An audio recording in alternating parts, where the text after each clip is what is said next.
ito na muna, si sige. Attorney Melvin Mabulak, siya ba attorney? Ang spokesperson po mga kapatid, ano po, ng Bureau of Immigration sa isa pong napaka-importanteng paksa din po ito. Baka kayo sa magsabi, wala kang pakialam dito. Hello, sandali lang po. Magandang umaga po, Sir Melvin. Magandang umaga po, Manong Ted. Magandang umaga, Ma'am Chacha. Hindi po ako lawyer, Manong Ted. Ay, sorry po. Kasi Melvin Matibag pala yun. Ay, sorry. Yes po, oo. Hindi po. Parehong Melvin kasi. Okay, sige. Pero sige po sir, ito pong nangyari dito sa pagkakaaresto kay Lawrence Ke. Inaresto nga po ng Bureau of Immigration dahil nagpanggap daw po bilang isang Pinoy sa loob ng higit 2 dekada. Paano po ito? Kwentuhan nyo nga po kami, paano po natuklasan ng BI mismo itong kaso ni Lawrence Ke? At ano ang kanyang naging papel? Anong naging trabaho niya sa Pilipinas? Manong Ted, DJ Chacha, nakita natin, actually matagal na 20 years, pero nagkaroon tayo ng ng information intelligence report regarding this. Kaya minabuti po ng ating intelligence division at ang ating commissioner po ay nagpalabas po ng mission order para i-verify po talaga itong taong ito at napag-alaman natin. Kaya noong June 27, nagkaroon po ng hinuli po itong Lawrence K. C. Kasi doon sa kanyang pangalan, mayroon siyang Philippine passport, no? Pero napag-alaman natin sa record ng immigration, 2009, mayroon siyang ACRI card, Manong Ted at DJ Chacha. Alam po natin pag may record ka ng ACRI card, ibig sabihin, ikaw ay dayuhan. Kaya doon nakita natin na itong pagkuha niya ng Philippine passport at ibang mga dokumento ay fraudulently obtained at nakita natin talaga may violation siya sa immigration law ng misrepresentation. Pero inabot po ng 2 decades bago po natin nalaman, no sir? Paano po? May tip po ba kayo natanggap? Gano'n nyo na po siya katagal minomonitor bago inaresto? At tama yung sinabi rin ni Manong Ted kanina, ano pong trabaho nito?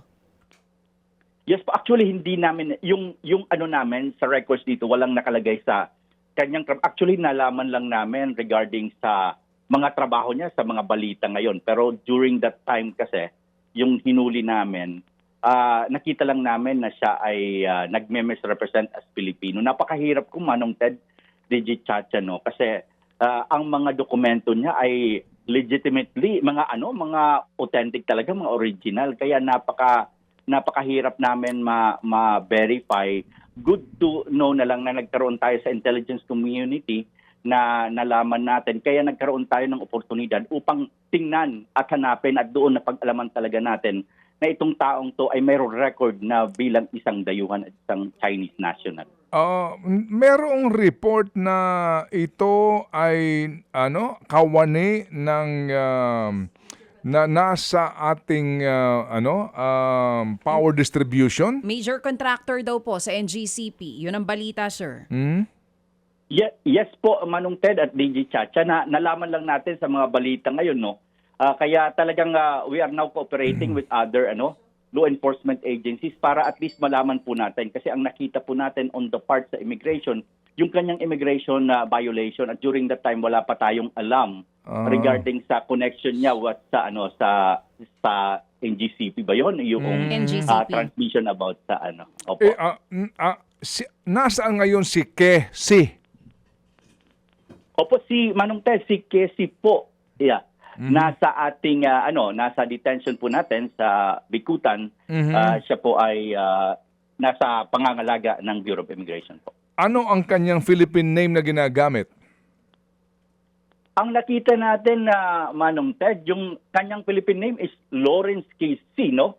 Pero yung kanyang Chinese, Lawrence Kisi. Ang pagkakaiba lang po, Manong Ted at DJ Chacha, yung kanyang birth date. Kasi yung Philippine identity, ang kanyang birthday is August 22, 1976. Pero yung kanyang Chinese, August 22, 1980. Parang pinatanda lang po siya sa kanyang yung pagiging Pilipino, yung misrepresent niya as Filipino. Pero talaga siya ay sa kanyang Chinese information, sa kanyang birth date is 1980, August 22. Oo. Saan daw siya pinanganak sa Pilipinas? Hango doon sa kanyang birth certificate na ginamit para siya makakuha ng Philippine passport. Di ba authentic lahat ng kanyang dokumento? Yes po, kasi mayroon po, alam naman po natin, Manong Ted, hindi ka basta-basta Yes. makakakuha ng Philippine passport kung walang, walang Birth certificate. Yes, oo. Opo, kasama po yan. Kaya talagang nakita natin na itong pagkakuha, kung titingnan natin, mayroon siyang Chinese identity. Talagang questionable, fraudulently obtained ito. Hindi ito basta-basta. Kaya very challenging on the part, Manong Ted, sa immigration kung sila ay mayroong hawak na mga dokumentong in-issue talaga ng mga ahensya. Kaya yan po ang nakikita pa natin, Manong Ted. Dali, to answer me straight, no, sir, ito ba'y dumadaan ngayon sa questioning ng ating mga intelligence officers? Meron ba siyang Chinese passport? Nakita natin yung information about sa kanyang record sa immigration, pero hindi ko pa nakita dito kung asa na yung kanyang Chinese passport, Manong Ted. Oo. Meron ba siyang connection sa Chinese intelligence? Kumbaga, yung kanilang sariling network? So far, Manong Ted, as of now, wala po akong information regarding sa. Siguro malalaman po natin kung sa ating mga ahensya, other intelligence agencies dito sa Pilipinas. At tayo naman nakikipag-coordinate sa kanila, Manong Ted. At least malaman po natin at matulungan po natin yung ating bansa. Meron ba siyang asawang Pilipina? May mga anak ba ito? Meron na ba siyang pamilya sa Pilipinas? So far, Manong Ted, wala rito sa report na nakita ko.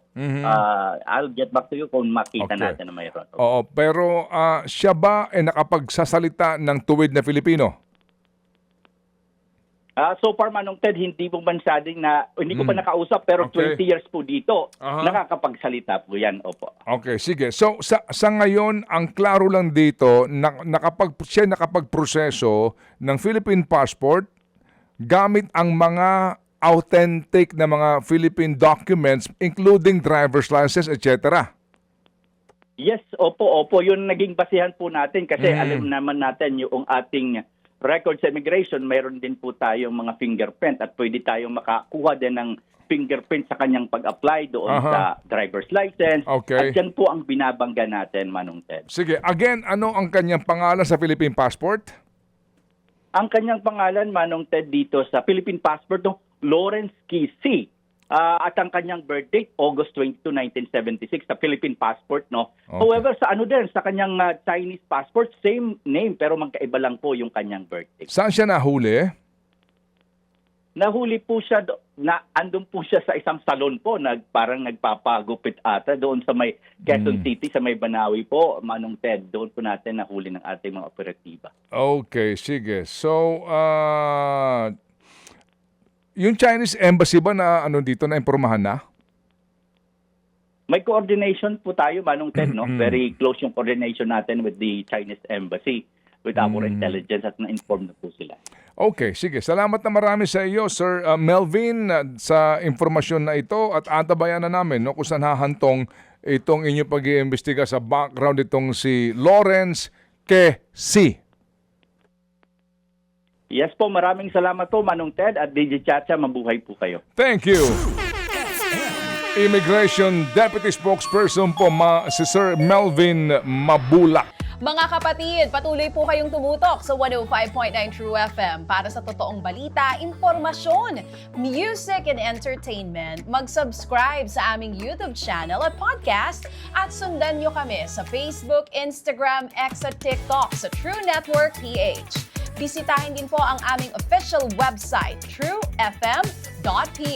At panoorin din kami sa True TV Signal, Channel 19. Kami po ang 105.9 True FM.